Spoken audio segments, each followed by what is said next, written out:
Hello friends. आज हम clause 44 के जो कि एक नया क्लॉज है 3CD का, जो काफ़ी साल से आ चुका था बट एप्लीकेबल नहीं था, बट इस साल से वो एप्लीकेबल है, उसके बारे में डिस्कस करूंगा और मैं आपको बताऊंगा क्या डिस्क्लोजर्स हमको एग्जैक्टली लिखना है। राइट। सी इंस्टीट्यूट ने गाइडेंस नोट लेके आया, बट गाइडेंस नोट में ये नहीं लिखा है कि डिस्क्लोजर एक्चुअली हमको देना क्या है या डिस्क्लेमर क्या लिखना है। तो मैं इस वीडियो में आपसे डिस्कस करूंगा कि हमें क्या एग्जैक्टली वो डिस्क्लोजर या डिस्क्लेमर देना है। ठीक है। सो वैसे तो आप जानते हैं कि क्लॉज 44 में बेसिकली क्या है, दो चीज़ों के ऊपर वो डिवाइड हुआ है। ठीक है। पहला है GST registered, second is not GST registered. Then फिर जीएसटी रजिस्टर्ड को हमने 3 पार्ट्स में डिवाइड किया। Exempt supplies, second is composition dealer से अगर हम बाय कर रहे हैं तो उसको, एंड अदर्स जो इन दोनों कैटेगरी में फॉल नहीं होते हैं उसको। अब बेसिक पर्पस क्या है क्लॉज 44 का? पहला हो सकता है स्टैटिस्टिकल रीजंस के लिए, गवर्नमेंट जानना चाहती है कि लोग कितना रजिस्टर्ड से बाय करते हैं, कितना अनरजिस्टर्ड से बाय करते हैं। सेकेंड, वो जानना चाहती है कि एसएससी कितने रजिस्टर्ड परचेजेस कर रहा है, कितने अनरजिस्टर्ड परचेजेस कर रहा है। हो सकता है कि आगे चल के अगर आपका अनरजिस्टर्ड परचेज बहुत ज़्यादा है तो स्क्रूटनी के चांसेस बढ़ जाए। तीसरा एक रीज़न हो सकता है क्योंकि अब जीएसटी ऑडिट हट चुका है, सीएस को अब सर्टिफाई नहीं करना है। सो ये भी एक पर्पज़ हो सकता है कि गवर्नमेंट ने इसको इस साल से एप्लीकेबल कर दिया हो कि अब ये क्लॉज जो है इसको हम टैक्स ऑडिट के अंदर डाल दें। सो वैसे आपको टैक्स ऑडिट का जो ये क्लॉज 44 ऐड हुआ है इसका फॉर्मेट आपको पता ही है। ठीक है। Total amount of expenditure column 2 है, देन 3, 4, 5, 6। ठीक है। जो ये कॉलम नंबर 6 है ये बेसिकली 3, 4, 5 का एडिशन है। ठीक है। Then column number 7 expenditure relating to entities not registered under GST. ठीक है। सो हम कॉलम 2 में लिखते हैं टोटल एक्सपेंडिचर, 3 to 6 में जीएसटी रजिस्टर्ड वाले आ जाएंगे, 7 में नॉट जीएसटी रजिस्टर्ड वाले आ जाएंगे। ठीक है। सो कॉलम नंबर 6 और 7 का टोटल कॉलम नंबर 2 से मिलेगा। 3, 4, 5 का जो टोटल आएगा वो कॉलम नंबर 6। सो 3, 4, 5 का total will be 6, 6 plus 7 will be equal to column number 2। अब आगे चलते हैं, गाइडेंस नोट पे आते हैं।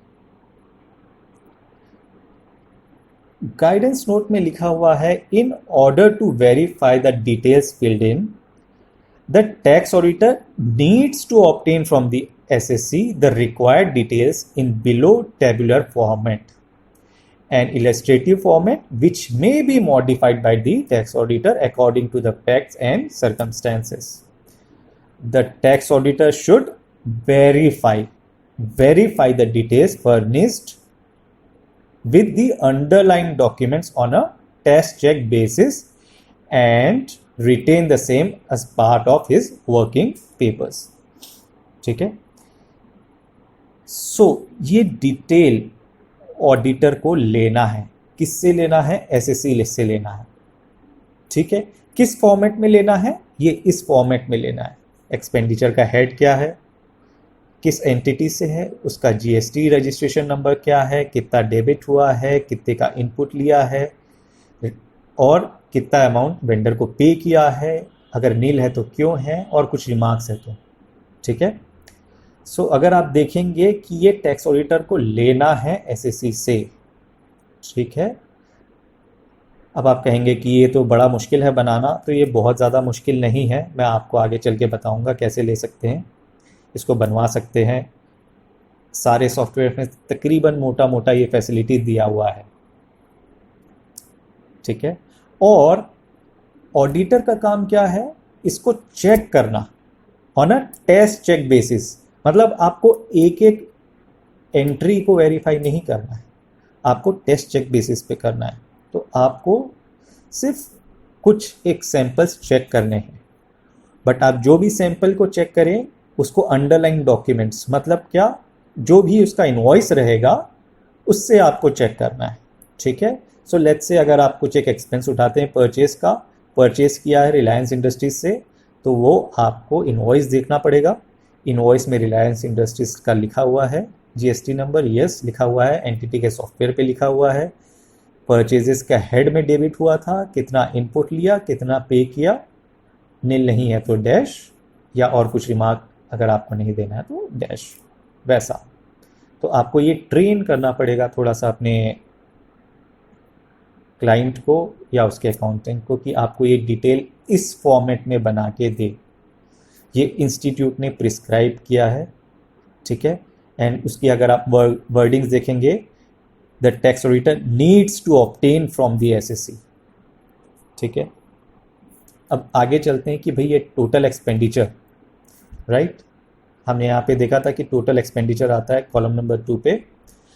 टोटल एक्सपेंडिचर में क्या क्या आएगा, ठीक है, ये गाइडेंस नोट में पूरा क्लैरिफाई किया।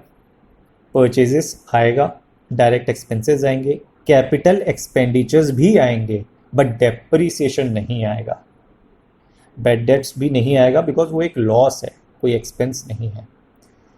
सैलरीज भी नहीं आएगा। क्यों नहीं आएगा? बिकॉज शेड्यूल 3, राइट, तो शेड्यूल 3 के जो भी आइटम्स है वो नहीं आएंगे। प्रोविजंस भी नहीं आएगा देन फिर, क्योंकि वो एक्सपेंस नहीं है, right, it's just a provision. But अगर आप देखेंगे पेट्रोल डीजल गैस अगर कुछ एक्सपेंड करते हैं तो वो आएगा, लिकर आएगा। क्यों? क्योंकि वो भले ही नॉन टैक्सेबल है बट एग्जेम्प्ट की डेफिनेशंस में आते हैं, ठीक है। अब हम आते हैं आईसीआई के गाइडेंस नोट के पैरा 82.18 पे।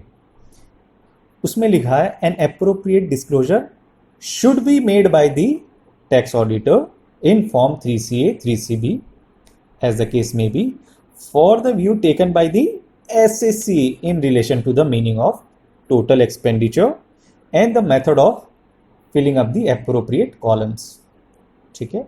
सो व्यू किसका रहेगा? एसएससी का, ठीक है, बट डिस्क्लोजर करना है ऑडिटर को, and it is the word use किया है शुड।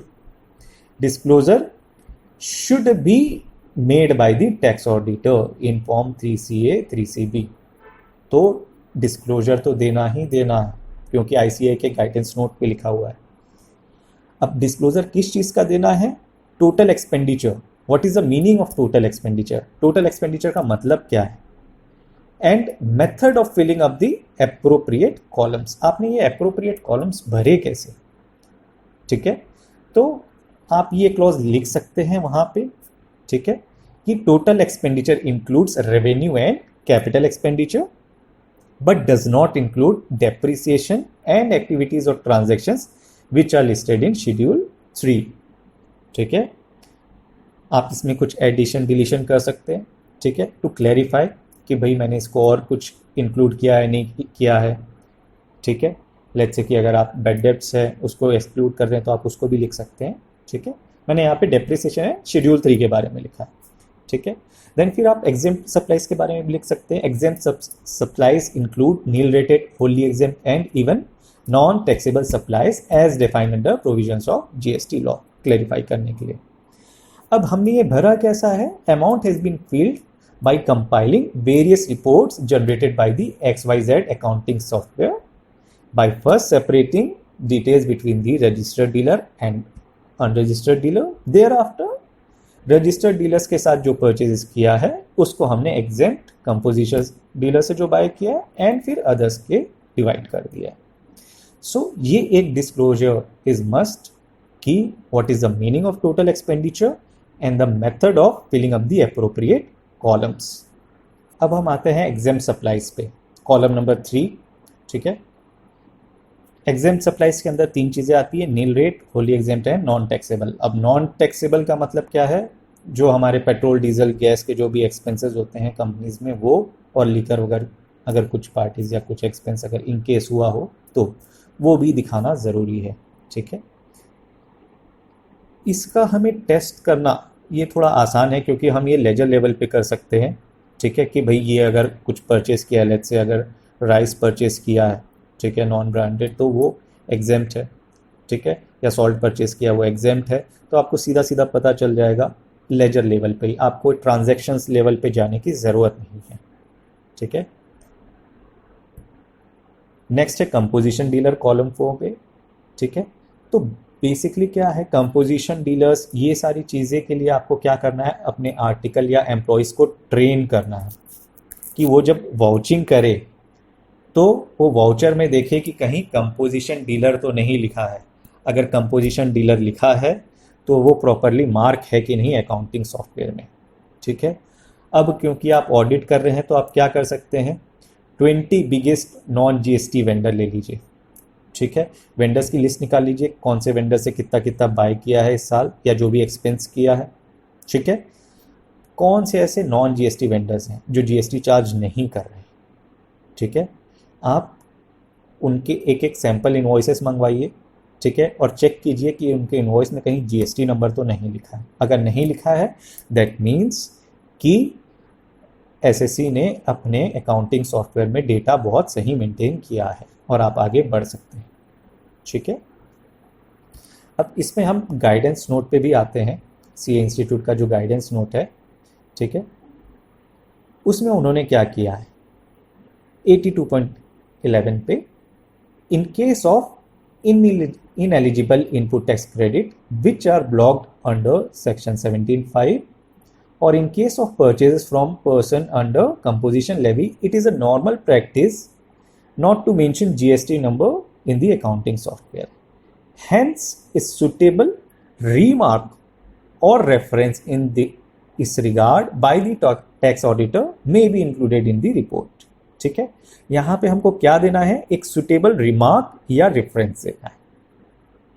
ठीक है, एंड उन्होंने वर्ड यूज किया है मे। तो अगर हमें लगता है कि एसएससी ने कुछ ठीक से मेंटेन नहीं किया है तो we may can write on this. ठीक है, हम क्या लिख सकते हैं, due to large number of vendors and transaction verification of details for clause 44 has been done on a test check basis and details have been found correct. ठीक है, या तो हम लिख सकते हैं due to incomplete recording of master data of various vendors in the accounting software, SSC is not able to provide the information required for the clause 44, so we are not reporting under that. ठीक है, सो अगर वो maintain कर रहे हैं तो भी आप क्लेरिफाई कर दीजिए बाई राइटिंग अ रिमार्क, अगर नहीं कर रहे हैं तो भी आप रिमार्क दे दीजिए। ठीक है, तो आप इसमें ये रिमार्क लिख सकते हैं in case of composition dealers के बारे में।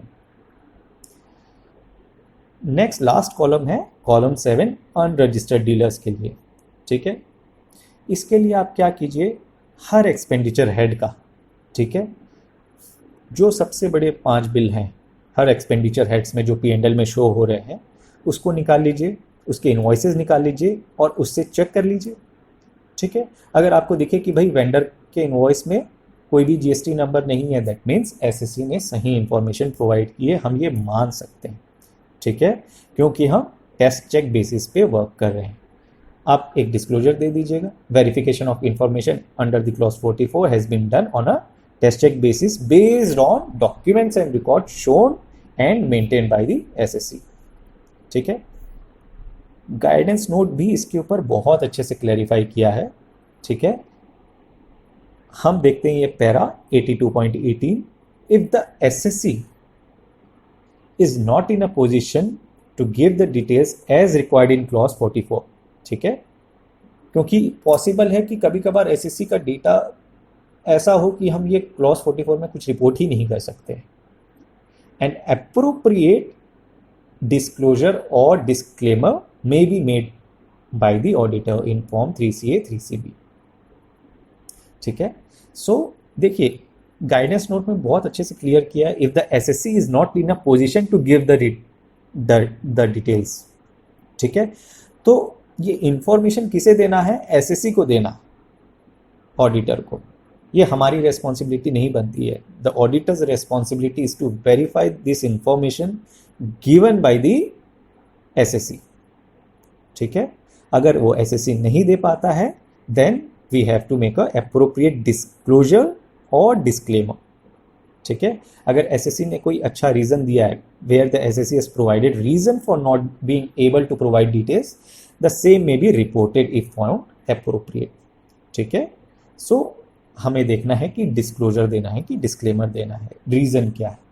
ठीक है, बेसिकली रीजन क्या हो सकता है, SSC is not in a position to give required details under clause 44 as the software XYZ जो भी सॉफ्टवेयर यूज कर रहे हैं for accounting purposes does not support in preparing the information required, hence reporting under clause 44 of form 3CD has not been made. ठीक है, या तो हम प्रॉपरली पूरा लिख देते हैं SSC has not maintain proper record in the XYZ accounting software, therefore we are unable to verify and report the required information in the form 3CD। ठीक है, बट जो भी दें सही से डिस्क्लोजर दें या डिस्क्लेमर दें। ठीक है, एंड ये देना ज़रूरी है।